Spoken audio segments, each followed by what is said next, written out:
السلام عليكم. في هذا الفيديو غادي نشوفوا واحد التلخيص مبسط للدرس الثالث من دروس الكيمياء بالنسبه لي troisième année du collège. سي l'oxydation de quelques métaux. هاد الميتو غادي ناخذوا لو فير اي الالومنيوم. من بعد غادي نشوفوا واحد سيري ديكزارسيس اللي فيها بعض التمارين الخاصه بهذا الدرس. نبداو بلوكسيداسيون دو فير. اذا كنعرفوا بان الحديد كتكون عليه مع المده واحد الطبقه ديال الصدى اللي كنسميوها لاغوي. اذا اول حاجه خصنا نعرفوا شنو هما لي كونديسيون دو لا فورماسيون د لاغوي، يعني شنو هما الشروط اللي خاصهم يكونوا باش تكون ليه هاد الطبقه ديال الصدى واللي كنسميوها لا كوروزيون دو فير، يعني التآكل ديال الحديد نتيجه ديال التكون ديال هاد الطبقه ديال الصدى. اذا الشروط اللي خاصها تكون سي لا بريزونس دو لير اي لو، يعني ضروري خاص يكون عندي الهواء والماء، ولا كنسميوه لير اوميد يعني الهواء الرطب. وعندنا حاجه اخرى ان لو كلورور دو صوديوم ولا لو سيل يعني الملح شنو كدير اكسيلير لا فورماسيون دو لاغوي. هي راه ماشي شرط ضروري خاصو يكون باش يتكون لي صدى لاغوي، ولكن هو غير كيزيد، يعني هاد لو سيل الملح غير كتزيد تسرع من هاد التكون ديال الصدى. اذا من بعد غادي نتعرفوا على لوكسيداسيون دو فير. شنو كنعنيو بلوكسيداسيون؟ لا فورماسيون دو لاغوي se fait selon une réaction. اذا هاد التكون ديال الصدى ما هو الا واحد التفاعل. اذا فاش كنقول تفاعل خاصني نعرف شكون هما المتفاعلات لي رياكتيف وشكون هو الناتج ولا النواتج ديالي لي برودوي. اذا هاد لا رياكسيون شكون اللي كيتفاعل فيها؟ سي لا رياكسيون اونتر لو فير اي لو ديوكسيجين. اذا في الحقيقه فاش قلنا في الاول هاد لا خصو يكون، اذا لا شكون اللي كنستعملو ولا شكون اللي كيشارك في التفاعل؟ هو ثنائي الاكسجين لو ديوكسيجين، لان كنعرفوا بان الهواء كيتكون اساسا من ثنائي الاكسجين وثنائي الازوت لو ديوكسيجين لو ديازوت. اذا شكون اللي كيساهم في هذا التفاعل؟ سي هو ثنائي الاكسجين. اذا هذا التفاعل كيكون ما بين الحديد وثنائي الاكسجين لو ديوكسيجين. داكشي علاش كنسميوها اوكسيداسيون، حيت فيها الاكسجين، يعني parmi لي رياكتيف كاين لو ديوكسيجين. وشنو كيعطيونا لاغوي اللي كتكون اساسا مناش كتكون من لوكسيد فيريك ولا لوكسيد دو فير اللي عنده لا فورمول Fe2O3. اذا من هاد التفاعل نقد نكتب ليكواسيون دو لا رياكسيون. اذا كنعرفوا بان هنا اي تفاعل راح عنده واحد ليكواسيون اللي كتعبر عليه. وبالتالي في هذه الحاله شنو هي ليكواسيون؟ اذا شنو كان عندي في الاول في لا رياكتيف؟ كان عندي الحديد وثنائي الاكسجين طبيعه الحال بحضور الماء. وشنو لو برودوي ديالي هو لوكسيد فيريك اللي عنده لا فورمول شيميك Fe2O3. اذا الا شفت هاد ليكواسيون راها نون ايكيليبري يعني غير متوازنه. علاش؟ لان لو نومبر ديال لي زاتوم دون لي رياكتيف يعني عدد الذرات في المتفاعلات ماشي هو العدد الذرات في الناتج ديالنا. اذا لاحظتوا هنايا عندي واحد ان اتوم دو فير وهنا عندي دو اتوم، هنا عندي دو اتوم دوكسيجين وهنا عندي 3. اذا كنحاول نوازن هاد المعادله باش تكون كتعبر لي على تفاعل كيميائي. اذا هنايا عندي اف وحده، هنا عندي جوج. اذا كنحاول نوازنها، وبالتالي هنايا غادي نضرب جوج باش يولي جوج ديال لازاتوم. اذا هنايا عندي جوج ديال لازاتوم وهنايا عندي 3. اذا باش العدد اللي هنا يكون كيساوي هنايا يعني جوج، فاش خصني نضربها في 3 وبالتالي غادي تولي 6 ديال الذرات ديال الاكسجين.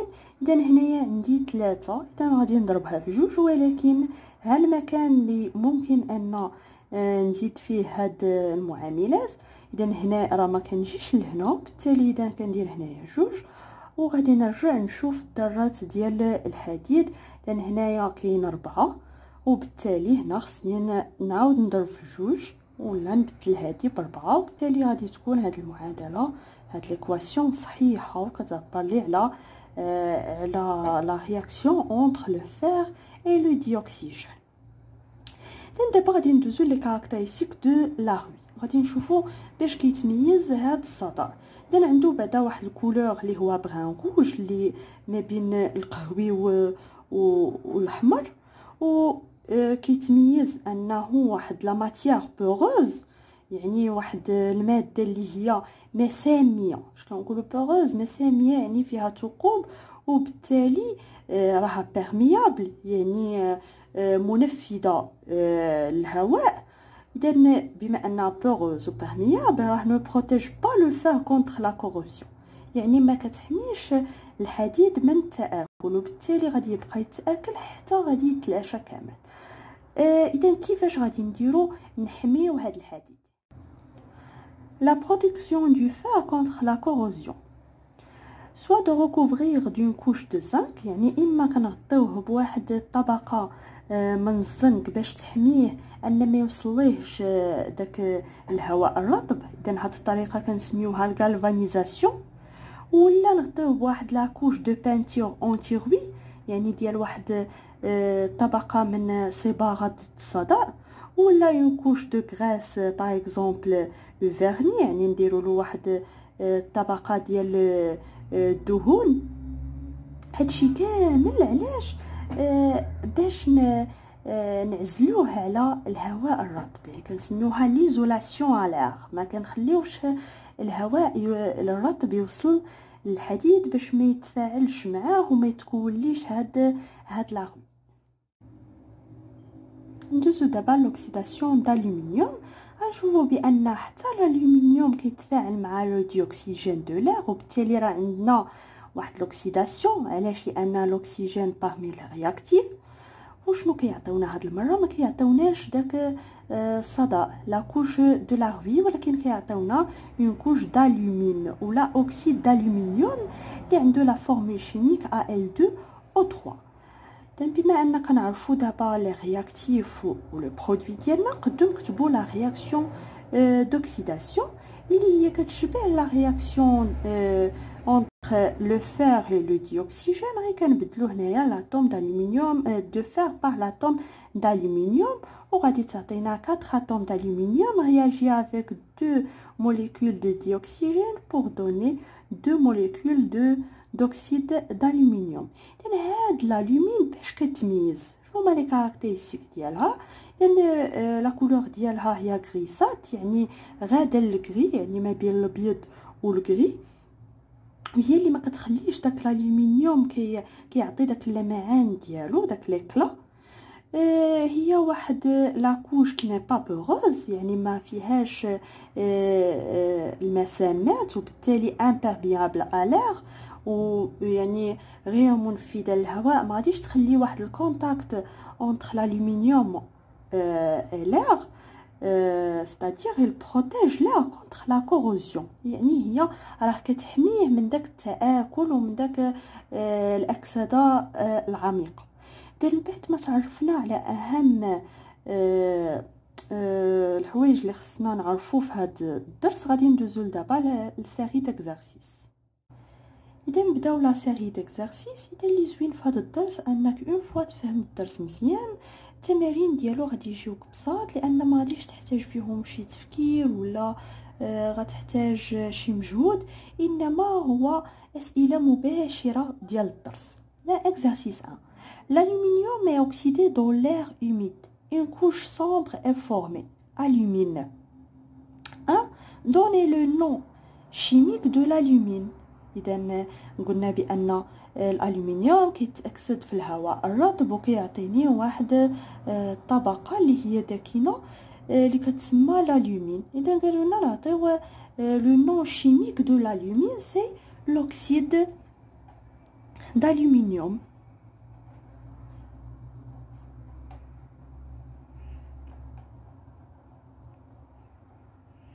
2. Quelle est la propriété qui caractérise l'alumine؟ إذا شنو هي الخاصية باش كيتميز هاد l'alumine؟ إذا l'alumine c'est une couche، هي واحد الطبقة اللي شفنا بأنها n'est pas poreuse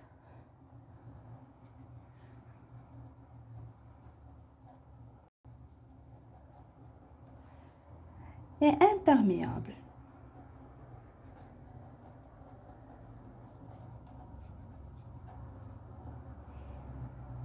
Qui n'est pas poreuse et imperméable. 3. Écrire la formule chimique de l'alumine. إذا نعطيو داك الصيغة الكيميائية ديالو هي Al2O3. Écrire l'équation chimique de l'oxydation de l'aluminium dans l'air humide. يعني غادي نعطيو المعادلة l'équation. إذا في l'air réactif كيكون عندنا l'aluminium réagit avec le dioxygène pour donner l'alumine ou l'oxyde d'aluminium Al2O3. On a l'équation non équilibrée, 2 atomes d'aluminium في les produits et un atome، يعني غادي نضربو هنايا في 2، وعندي هنايا 2 atomes d'oxygène وهنا 3 atomes d'oxygène. اذا باش يولي العدد متساوي غادي نضربو هنايا في 3 ونضربو هنايا في 2، وبالتالي غيوليو 6 ديال لي اتوم دوكسيجين في الرياكتيف لو برودوي. هنا الالومنيوم غيوليو 4، بالتالي خصني نعاود نضرب في 2 ولا نكتب هنايا 4. اذا هذه هي لا رياكسيون d'oxydation de l'aluminium. Exercice 2. Le fer intervient dans la composition des objets utilisés dans la vie, comme les fenêtres, les portes, etc. Mais le fer rouille dans l'air humide. La rouille constitue essentiellement du corps composé de formules chimiques Fe2O3. هنا عطاونا بعض المعلومات، قالوا لنا بأن الهواء يتأكسد وكتكون عليه واحد الطبقة ديال الصدى اللي كتكون أساسا من واحد الجسم اللي الصيغة الكيميائية ديالو Fe2O3. Dans quelles conditions le fer rouille-t-il؟ شنو هما الشروط باش ان الحديد يتكون عليه واحد الطبقة ديال الصدى؟ سي ليكزيستونس، يعني خاص يكون عندي l'air et l'eau، يعني ضروري يكونوا بجوج، ولا نكتبوا l'air humide يعني الهواء الرطب. Donnez le nom du corps composé de formules chimiques 2. Donnez le nom du matériau qui accélère l'apparence de la rouille. يعني نعطيو اسم المادة اللي كتسرع من تكون الصدى. إذن هي لو سيل، ولا نعطيو الاسم العلمي ديالها اللي هي لو كلورور دو صوديوم.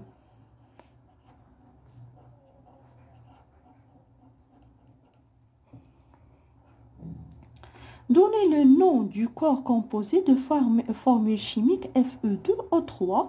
C'est l'oxyde ferrique ou l'oxyde de fer. L'oxyde ferrique.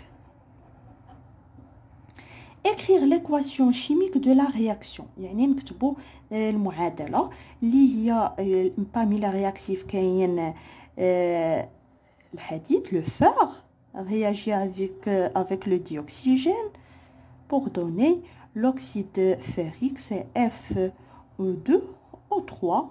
même chose بحال هادي. إذن هنا تكون 2 3 et 4 pour équilibrer l'équation. إذن ضروري نكتبوا هاد l'équation تكون متوازنة équilibrée. 5. Citer 2 méthodes pour protéger لو فار. اذا باش نحميو هاد الحديد شنو كنديرو؟ اون كوفر، يعني كنغطيوه دون كوش امبيرميابل على هادشي كامل شفناه في الدرس، يعني بحال اللي كنعاودو غير الدرس.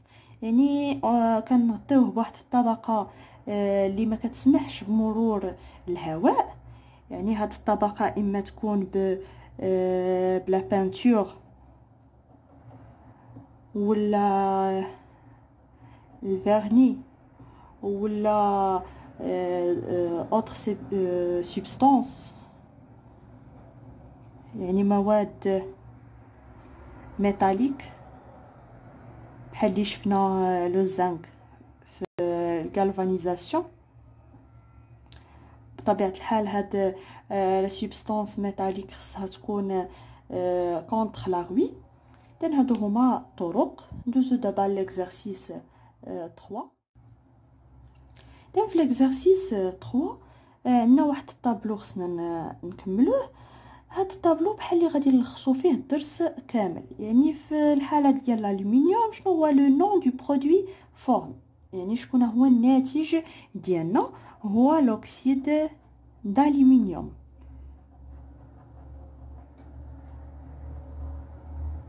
ولا كنسميوه لالومين.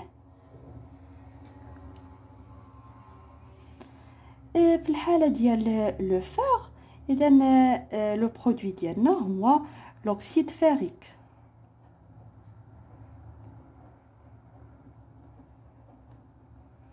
ولا لا روي، لان كتكون اساسا من هاد لوكسيد فيريك. كاركتيرستيك دو برودوي، يعني باش كيتميز هاد لوكسيد d'aluminium انه imperméable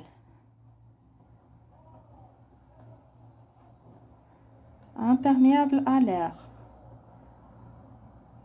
ou n'est pas poreuse. هاد لا كوش ولا كنهضروا على لو برودوي n'est pas poreux. ولا خدينا لو فار، هاد لا كوش دوكسيد فيريك ولا لا روي هي واحد لا كوش اللي هي poreux ou perméable. L'équation bilan de la réaction. في الحالة ديال l'aluminium c'est Al l'aluminium plus le dioxygène وكيعطيونا البرودوي ديالنا اللي هو Al2O3. يعني هنايا غادي تكون 2 3 4 pour équilibrer l'équation. Même chose pour le fer, c'est 4Fe plus 3O2 يعطينا 2Fe 2O3. يعني الا شفتو راه خص ضروري نكونوا عارفين هاد الحويجات في الدرس.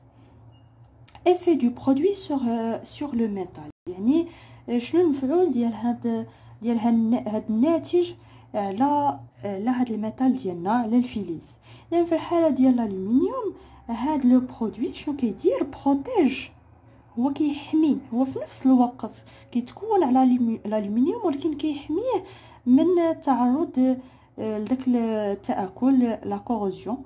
اذا بروتيج الالومنيوم. وهذا l'oxyde ferrique ou la rouille ne protège pas le fer contre la corrosion. يعني ديما كيبقى يتكون داك الطبقه حتى كيتلاشى الحديد.